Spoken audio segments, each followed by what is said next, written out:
All right, it's time for another read aloud for a Charlie May Simon book. I am going to read Bob by Wendy and Rebecca Stead. Illustrations by Nicholas Gannon. If you're not sure if this is a book you'd be interested in, I'm going to go ahead and read the back synopsis right here, some of the basic plot, and I'll read the first chapter in this video so you can decide if it's something you would like to. It says, it's been 5 years since Livy and her family have visited Livy's grandmother in Australia. And now that Livy's back, she has the feeling she's forgotten something really, really important about Gran's house. It turns out she's right. Bob, a short, greenish creature dressed in a chicken suit, didn't forget Livy or her promise. He's been waiting 5 years for her to come back, hiding in a closet like she told him to. He can't remember who or what he is, where he came from, or if he even has a family. But 5 years ago, Livy promised she would help him find his way back home, and now it's time to keep that promise. Clue by clue, Livy and Bob will unravel the mystery of where Bob comes from and discover the kind of magic that lasts forever. Okay? So, it's kind of a rough idea of what it is.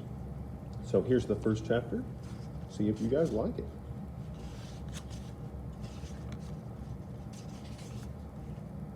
Chickens right there. Chapter 1, Livy. I feel bad that I can't remember anything about Gran Nicholas's house. On the table in her kitchen, Gran has lined up 3 things I do not remember. 1, a green stuffed elephant in overalls. 2, a net bag full of black chess pieces. And 3, a clunky old tape recorder. You loved these things when you were here before, Gran Nicholas tells me. But I don't remember any of it. Not the horses, Gran Nicholas says, pointing out the window to a dusty yard. Maybe there were horses there once. Not the pigs, Gran Nicholas says, pointing out the back door. If I squint, I can make out some pigs behind a fence, but I don't remember them. Not this, she says, holding up the green stuffed elephant. When you were here before, you wouldn't let go of it. You carried it everywhere. You wouldn't let anyone get near it.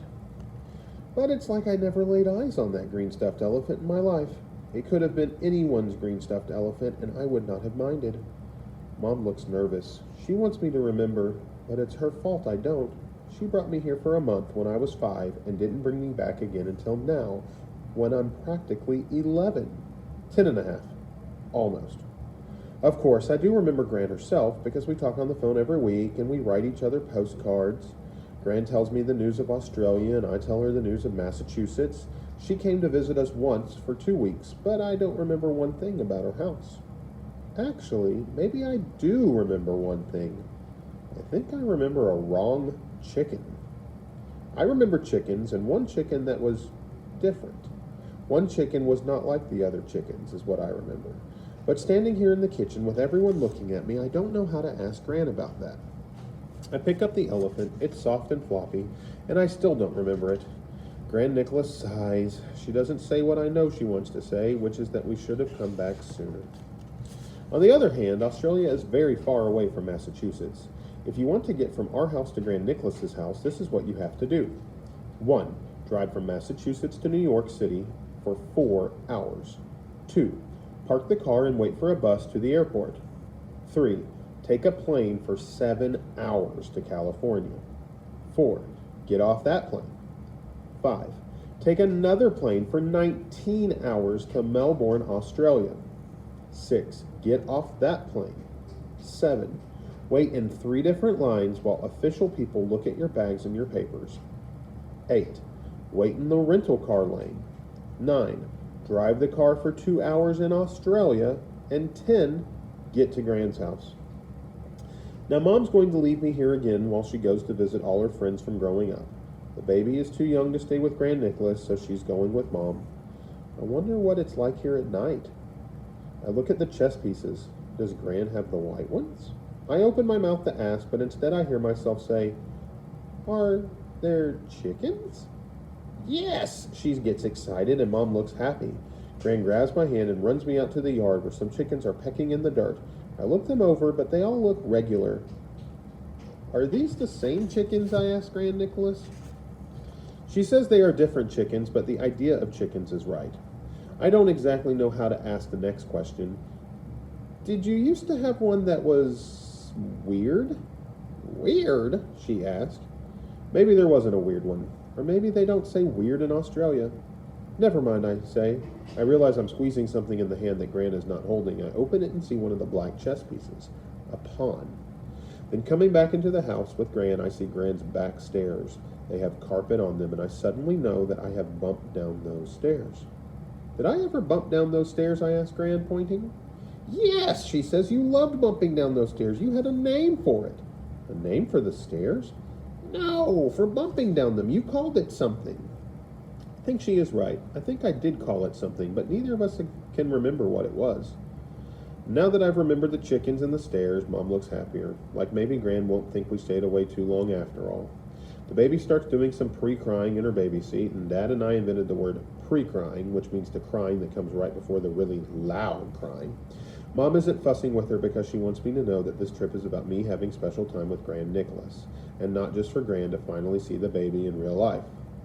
I heard Mom talking to Dad about the day we left home. Mom said, I want Olivia to know that this trip is about her having a special time with Gran, not just about the baby.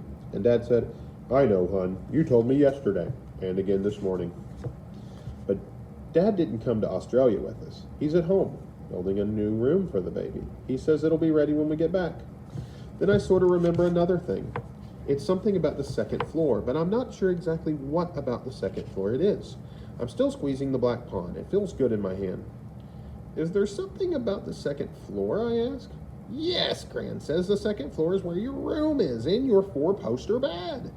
But what I remember about the second floor is not a big bed with a canopy. I still don't know what it is, but it's not that. It's...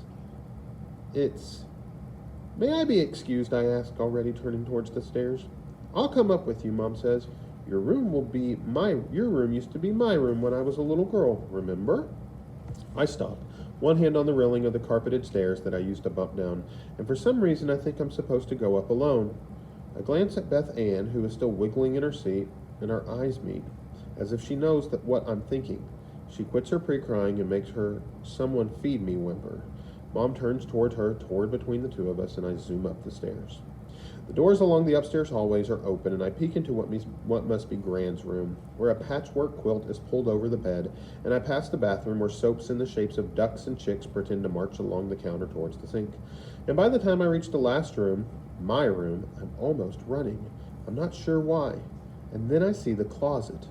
I still don't remember the bed or the bright pink curtains, but I remember this closet.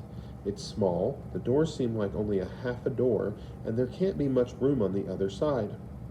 I think I left something inside, something really, really important. My hand reaches for the doorknob, and I know exactly where the light cord is, and I watch my hand reach out and pull it. The light flickers on, and here is what I see. 1. A high shelf jammed with shoeboxes and falling down stacks of old comic books. 2. Below that, clothes on hangers dangle from a bar. There's a tutu with sequins and a few summer dresses for someone a lot smaller than me. Maybe Gran is keeping them for Beth Ann in a long, long time. Right now, Beth Ann is so small she can barely keep a shirt on. One shoulder is always falling out of the neck hole. I'll try to fix it, and then she cries.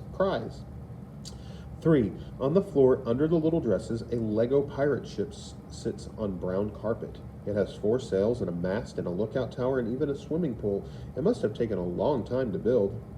4. Next to the pirate ship is a thick old dictionary. And 5. Standing on top of the dictionary is a small zombie wearing a chicken suit. He's rubbing his eyes, a Lego pirate clutched in one green hand, and when his eyes adjust to the light, he uses them to look me up and down. Then he says, "You're back! Took you long enough."